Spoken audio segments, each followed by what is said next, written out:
देखिए, हम लोग नेताओं से बात करते हैं, नेता सिर्फ आश्वासन देते हैं कि आपका काम हो रहा, कब तक होगा भरोसा नहीं। अधिकारियों से मिलते हैं तो अधिकारी कहते हैं कि नेता जाने, कैबिनेट की बैठक होगी उसमें डिसाइड होगा, ऊपर से ऑर्डर आएगा तब हम विचार करेंगे। हम तो सरकारी कर्मचारी हैं, तो कहीं ना कहीं इसमें मिली भगत देखा जाए तो अधिकारियों की भी है। वो नेताओं को सही तरीके से बातों को प्रेजेंट नहीं कर रहे हैं और नेता भी अभी डिसीजन नहीं ले रहे हैं।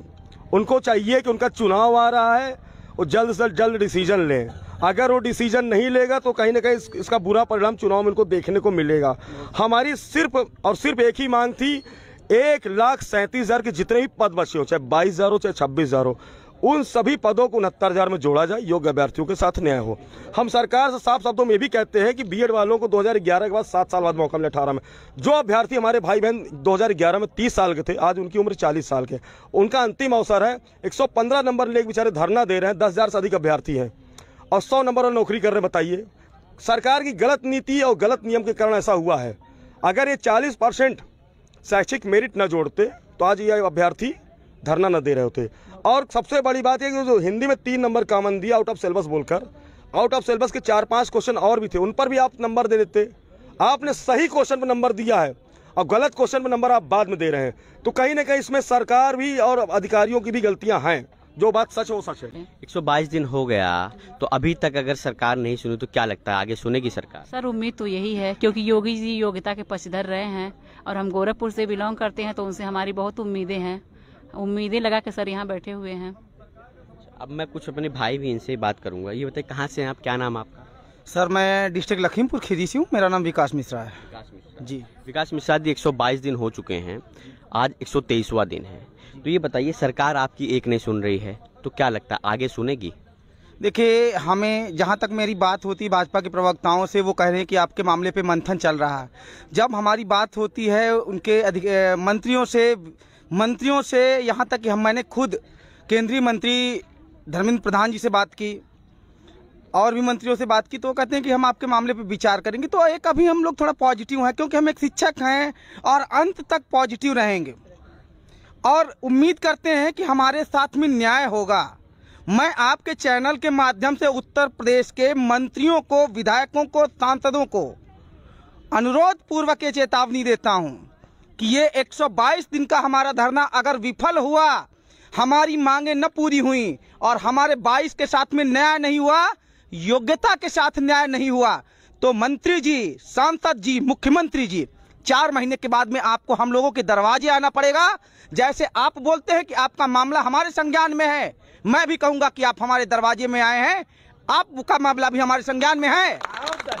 और सुनिए, आप इस समय देख सकते होंगे कि लखीमपुर की स्थिति क्या है, चाहे अभी वो पिछले एक किसानों के आंदोलन को लेकर के हो या इस समय वर्तमान में बाढ़ की स्थिति। उस बाढ़ की स्थिति से, उस विभीषिका से निपट करके हम लोग यहाँ कैसे आते हैं। मैं ओवर एज होने की कगार पर हूँ। पिछली भर्तियों में न्याय नहीं मिला, अपेक्षा थी कि इस सरकार में न्याय मिलेगा, लेकिन हमारे शिक्षा मंत्री ने तो अपनी आंखों पे पट्टी बांध रखी है। हम लोग उनको व्हाट्सएप करते, मैं आपको सर दिखा सकता हूँ। नहीं, मैं दिखा सकता हूँ कि सर केवल मैसेज देख सकते हैं कि क्या उत्तर प्रदेश का कोई मुख्यमंत्री इतना निठुर हो सकता है कि उत्तर प्रदेश से हजारों मैसेज जाएं, ट्वीट हो, उस पर एक रिप्लाई करना मुश्किल है। हमारी बहनें यहाँ पर रक्षाबंधन का त्योहार अपने घरों से दूर मनाती हैं। मैं खुद इतने दिनों से रुका हुआ, मेरे छोटे छोटे 3 बच्चे हैं, मैं तो केवल उनकी फोटो देख लेता हूँ, आवाज सुन लेता हूँ। माननीय मुख्यमंत्री जी के बच्चे नहीं, लेकिन बाकी मंत्रियों के तो बच्चे हैं, उनका अपना परिवार है। क्या कभी मुख्यमंत्री जी ये नहीं सोचते कि ये बच्चे भी हमारे छोटे बच्चे हैं, हमारे भाइयों की तरह हैं, हमारे भविष्य के वोटर हैं? क्या एक मुख्यमंत्री को इतना निष्ठुर, इतना कठोर हृदय होना चाहिए? मेरा ये सवाल माननीय मुख्यमंत्री जी से है। उत्तर प्रदेश की प्रगति की जब भी इतिहास लिखा जाएगा तो माननीय मुख्यमंत्री जी का नाम लिखा जाएगा। तो हम योग्य अभ्यर्थियों के साथ न्याय में इतनी देरी क्यों? कहा जाता है justice delayed means justice denied. देर से क्या न्याय नहीं होता? एक व्यक्ति का कहीं पे कुछ भी है, उसके साथ दुर्घटना होती है, उसके घर पे मंत्री जाते हैं, विधायक जाते हैं, घोषणाएं की जाती हैं, और हम लोगों का तो 22,000 का परिवार है, इसकी खबर लेने कोई नहीं आ रहा। ये न्याय संगत अगर है तो आप बताइएगा। हम लोग कभी भी अपना भोजन चंदा जुटा के, कोई सहयोग मांग के हम लोग अपना जीवन यापन कर रहे हैं।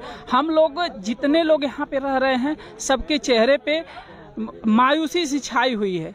आप देख सकते हैं किसी का चेहरा खिला नहीं है, क्योंकि 4 महीने हो रहे हैं और 4 महीने का मतलब होता है एक परिवार से निकल के हम लोग टंकी पे चढ़े हुए सभी लोग यहाँ पे बैठे हुए अब मांग कर रहे हैं योगी आदित्यनाथ जी से कि हमारा 1,37,000 पूरा कर दीजिए और 22,000 सीटें उसमें जोड़ दीजिए। ये शुरू से फ्रंट पे रहते हैं, लीड करते हैं। बार बार मैं आपको बता दूं, ये अगर रोड पे निकलते हैं तो कई बार पुलिस इनको जो है, मेरे आगे की बात है, मैंने लाइव भी दिखाया, इनको पुलिस जो है दबोच लेती है, इनको सबसे सर्वप्रथम पकड़ती है क्योंकि ये फ्रंट पे रहते हैं। आप ये बताइए, अभी कहीं ना कहीं आप देखिए, कहीं ना कहीं इनको एक तरह से कह सकते हैं कि आप इनको नेतृत्व कर रहे हैं। तो आप ये बताइए, 122 दिन का हो गया तो आपकी किसी नेतृत्व आप कर रहे हैं, तो क्या किसी सरकार प्रशासन से लोग आपसे बातचीत करने आए? देखिए, हम लोग नेताओं से बात करते हैं, नेता सिर्फ आश्वासन देते हैं कि आपका काम हो रहा, कब तक होगा भरोसा नहीं। अधिकारियों से मिलते हैं तो अधिकारी कहते हैं कि नेता जाने, कैबिनेट की बैठक होगी उसमें डिसाइड होगा, ऊपर से ऑर्डर आएगा तब हम विचार करेंगे, हम तो सरकारी कर्मचारी हैं। तो कहीं ना कहीं इसमें मिली भगत देखा जाए तो अधिकारियों की भी है, वो नेताओं को सही तरीके से बातों को प्रेजेंट नहीं कर रहे हैं और नेता भी अभी डिसीजन नहीं ले रहे हैं।